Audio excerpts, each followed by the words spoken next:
People are going to disagree, and I encourage you, put comments below, say this is why you do this. I have no problem with that. I mean, when I watch these videos, I disagree with myself sometimes. So, as author Anthony Brandt has said, other things may change us, but we start and end with family. I've been picking the Commonwealth for 20 years, searching high and low at yard sales, thrift stores, antique malls, garages, and sometimes even barns for treasures I can pass on to new homes through eBay. But now as I watch my little ones growing up before my eyes, I find that my real treasures are right here with me every day. So join us as we pick, flip, and resell on our 2 eBay stores and in our 3 antique booths. Hello everybody, welcome back to Commonwealth Flipper. Not picker. We're doing this video on the Commonwealth Flipper channel. I've been asked for months how I do shipping. How do I decide free shipping? How do I decide calculated shipping? How do I decide if it's a flat rate shipping? And I've been hesitant to do it for a couple reasons. One, seems like I never have time to stick it on the other channel because we're making a bunch of sales.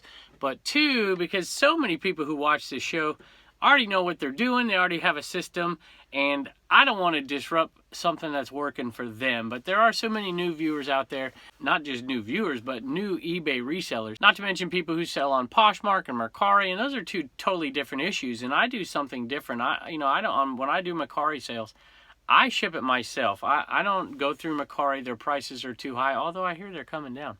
So I'm going to look at those 3 issues today on this channel. So we're going to look at when do I do free shipping, when do I do calculated shipping, and when do I do flat rate shipping. So here's the caveat before we get going. Everybody disagrees with this. You listen to one show versus another, you look an article up, different opinions.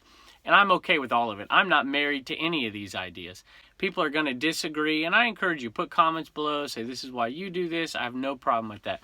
I mean, when I watch these videos, I disagree with myself sometimes, so I've got no problem. And I've got no trouble learning from people that have been doing it a long time as well. I do all the time. I used to do things one way. I now do them this way, and in the future, I'm going to probably do them in a different way as well. So we can keep learning and keep getting better and keep staying above the curve and do things that work for us. I've been watching some videos lately from some people that I respect a lot that are going back to using shipping costs, and they had previously done free shipping. And a lot of the big guys out there who do this, Lonnie, Garage Flips, and John, looks like they do calculated shipping or flat shipping costs on most of their goods, but they still do free shipping on some. I know John does for sure on some of the lightweight items. We're going to talk about that, and hopefully you can learn a few things from this, or hopefully you can help me learn a few things from this.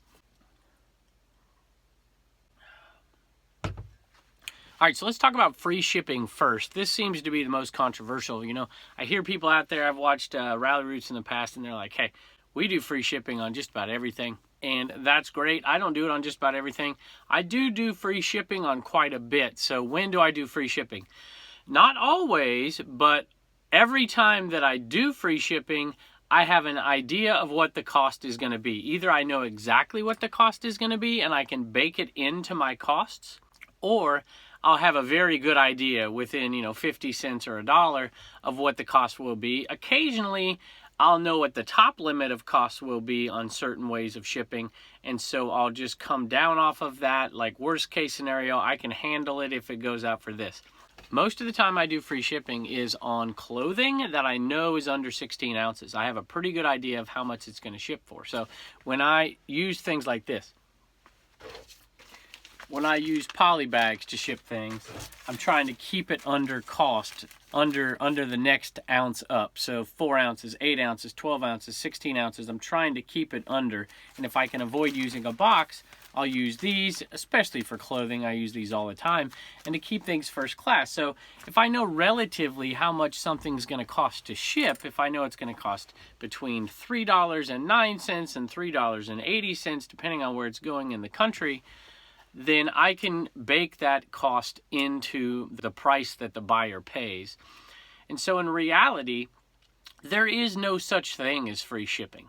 There isn't. The buyer thinks there might be. Some buyers, smart buyers like we are, I'm sure, know that there is no such thing as free shipping. There is a cost for everything, and it's built into the price. So, I could sell something for $10 plus shipping that I know is going to ship out for 8 ounces, or I can ship it, or I can put $13.95 free shipping on it. I'm going to make more $13.95 free shipping than I am $10 with shipping, because cost of shipping is probably going to be $3.88. I'm going to make 7 more cents that way. The question we have to ask ourselves is it going to give us a sale if we do free shipping? I think the answer in months past, in years past, might have been yes, and I think it's becoming less important now. I'm no algorithm expert. I just listen to people out there and kind of accumulate the knowledge. I don't think shipping is as important to your search results as it used to be, especially since they started doing promoting listings and all these different things. I don't know that for a fact, but I don't think it's as important as it used to be. However, I will say this. One of the search options is free shipping. So if you have, let's say 5% of the people are going to click on that, and that's how they're going to search for items, your item will show up and everybody else's won't. So another thing is you got to look for human psychology. Sometimes people like to say, how much did you pay for that? Well, I paid $13 for that.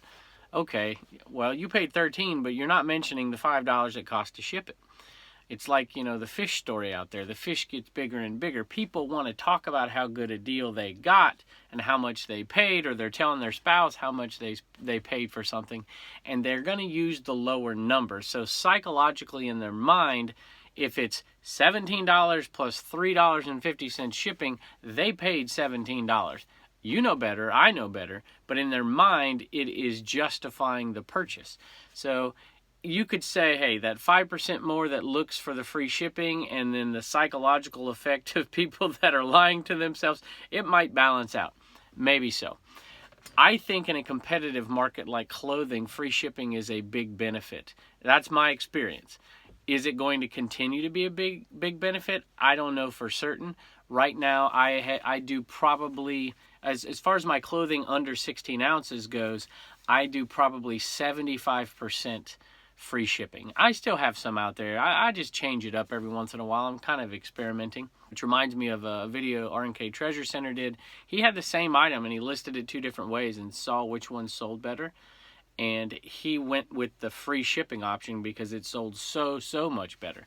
And I have a couple of those items that I've run experiments on, and almost always the free shipping item sells more. Almost always. I've had a couple examples where it doesn't, but almost always the free shipping option sells better. Still, for me. It might change in the future, but for me it still is. So let me talk about a couple more things as it relates to knowing the cost of what the item is going to cost you to ship.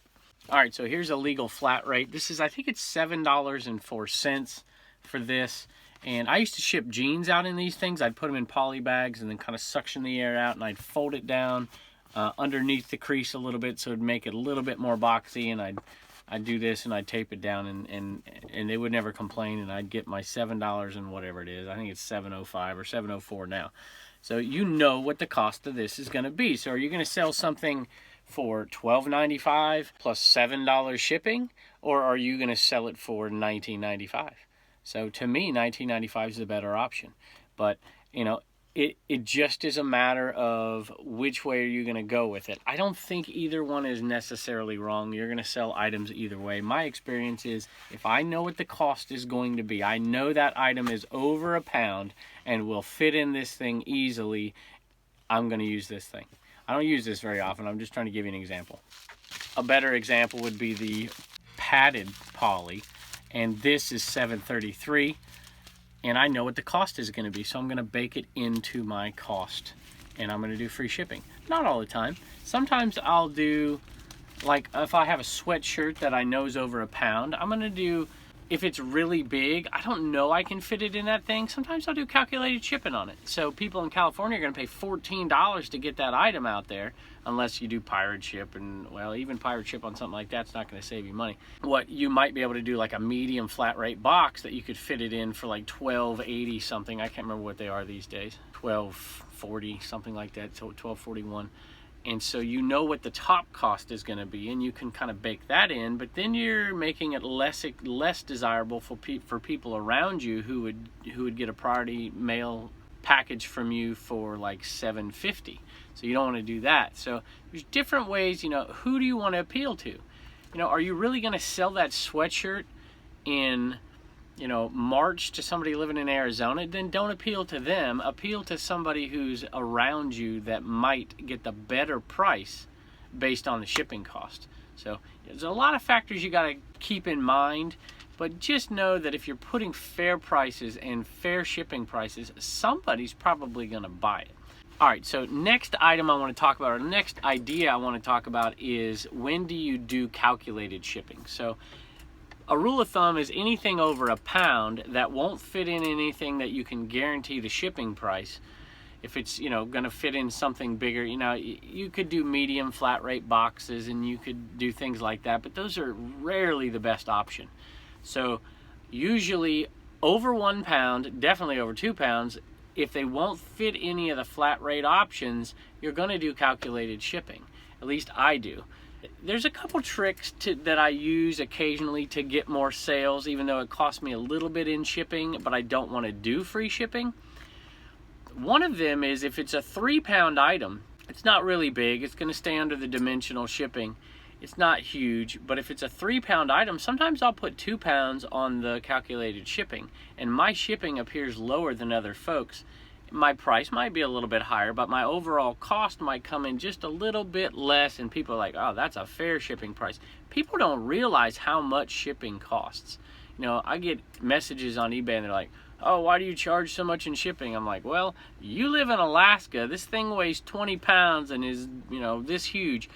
I'm not charging ridiculous shipping. If that item was going to North Carolina, it'd cost like $12. Going to you, it costs $115.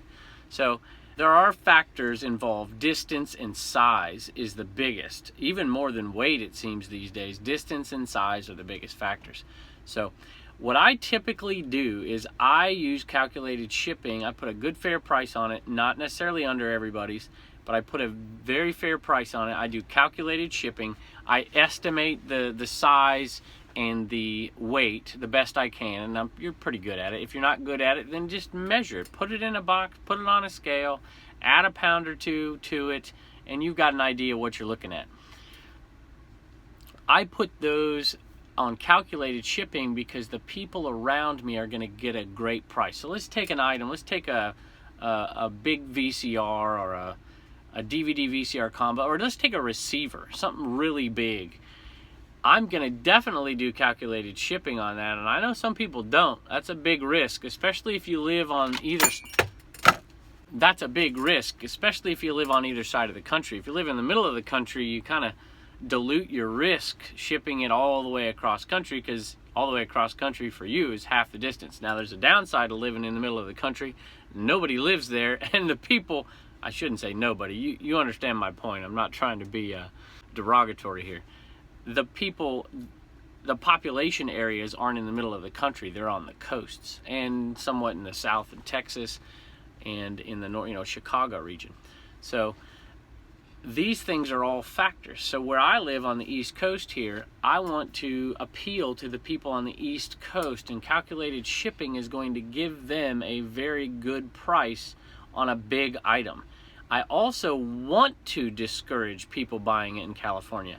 I don't want somebody to buy a receiver from me in California. I don't want it. I've actually canceled orders before, and I know you're not supposed to do that, but on occasion you can do it and it won't ding you too much if you do it every once in a while. Let me give you an example. I've sold, and I've seen Cincinnati Picker sell these before, TV VCR combos. I've been selling them for years, and they used to make a ton of money, and I'd pick them up all the time for $2, but they're really big, and I would sell them all over the place. But I had a couple sales go to California. I mean, I package these things up great. Double box them, I've never had any trouble. And they go to California and they want a return. And I ate some serious shipping cost. And so I said, you know what? I'm going to make the shipping exorbitant. I'm going to put a couple extra inches on this thing. I'm going to put a couple extra pounds on this thing so nobody in California buys it from me again. And I had somebody buy it for me in California. I thought, oh my goodness. And so I looked on there on that particular model, and there were 3 options that this person could have had for the exact same TV 2 from California and 1 from Arizona. And they could have had the exact same TV with $60 less in shipping, but they bought it from me. So I canceled the order and just took the ding. I'm like, I'm not going to do it. They wanted it to be extremely expensive in shipping because they wanted to say, hey, we're going to ship this thing back to you. What do you want to do? And I didn't want to take it. I wouldn't have taken it. So they purposely want a high cost to discourage them from saying, yes, I want it shipped back to me. And it's a pretty crazy scam, but that's one way to counter it. And we've been pretty successful at that. I want the person in North Carolina, I want the person in Pennsylvania, I want the person in Tennessee or Kentucky to buy this thing from me. I don't want the person in California to buy it from me. Now, I want people in California to buy my shirts, you know, because I know what the cost is going to be. I want that market open to me, but I don't want them to buy my huge bulky items. So that's when I do calculated shipping. And then sometimes I'll occasionally do a flat rate shipping. That's usually on international stuff. You know, Lonnie's brought us all along quite a bit from garage flips or shed flips with our flat rate shipping international that you can do on pirate ship, and I do that. Now, I haven't gone back and changed all my listings over the last few months since I've started doing it, but as I put some on there, I'll do some international flat rate shipping.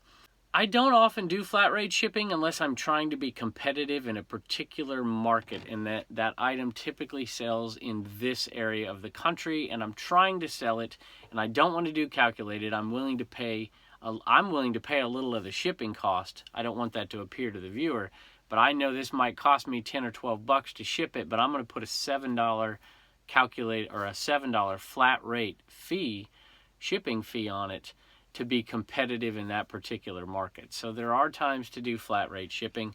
If you live in the middle of the country, you're almost always better off doing flat rate shipping to appeal to both markets on both coasts. And you can kind of get a feel for that. I know Pete at Craigslist Hunter does flat rate shipping all the time. And where he lives, it makes kind of more sense than where I live.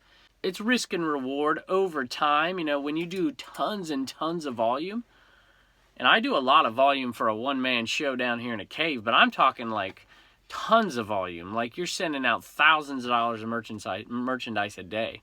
You can afford to do that because you're hedging your bets, and over time it's going to pay off for you. And I know Craigslist Hunter does that. So you've really got to figure out what it is you're selling, how much of it you're selling, and where it typically goes, and then you can adjust if you do flat rate shipping. So I know I've said a lot of things out there that a lot of people don't agree with, and that's perfectly fine. I would love to hear your comments. Let me know if this was helpful. Let me know if you're more confused than you were before. Let me know any specific questions that you have about certain things that I said. And I also never talked about the boxes. Let me talk about that real quick. I think it's really important to get these little boxes. This is 4x4x4, 4x4x6. There's oftentimes little things that I wouldn't put in a poly bag. I wouldn't even put in a bubble poly bag. That's not a flat rate bubble bag that you would get from the post office, but something that you would get a branded eBay bag for having an eBay store. You can buy these as well. And I wouldn't put it in there, but I would put it in this. And if you have the right size box, it's going to save you money. I know they cost money. You know, you can pay 15 cents for a box or something, 20 cents for a box, depending on what box you're getting. If you buy them in bulk, you can get them for cheaper. If you get the right size box, you can keep it under, you know, if it's going to be, maybe if you have the wrong box, it's going to end up being a 12 ouncer. And if you have the right box, it's going to end up being an 8 ouncer. Well, you can save a lot of money that way. You're not going to do it all the time, but at least you're going to save enough money to make it worth your while to get the boxes and then not have to go hunting for boxes. So that's another way that you can control things. If you're not quite sure, you're like, I don't know if this thing weighs. You'll see me in my other show, I'll do this. I'm like, this is an 8 ouncer. I mean, I've sold thousands and thousands, tens of thousands of things. You get a feel for it. But if you don't get a feel for it, get a box, put it down, put whatever it is on top, okay, and weigh it on the scale, and then add an ounce or two for, you know, some bubble wrap or something like that. And you got a pretty good idea of how much it's going to cost you. Thanks very much for tuning in to Commonwealth Flipper. Thanks for subscribing. If you haven't, go ahead and subscribe over there. I'd appreciate it. And give this video a thumbs up. And thanks for joining us. We'll see you next time.